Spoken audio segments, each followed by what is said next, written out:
அடங்காதனால அவர் என்ன பண்ணாரு, பல நாள் முயற்சி பண்ணியும் தேர்ச்சி பெறவில்லை.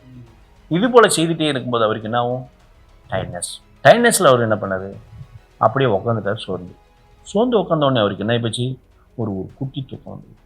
குட்டி தூக்கம் வந்த உடனே ஒரு கனவு வந்தது.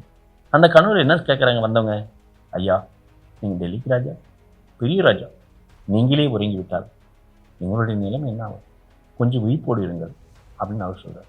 அதுக்கு அவர் என்ன சொன்னார், ஐயா பல நாள் கனவு எனக்கு வெற்றி பெறவில்லையே, அந்த துக்கத்தில் தான் ஆண்டு நான் உறங்கிவிட்டேன் அப்படின்னா.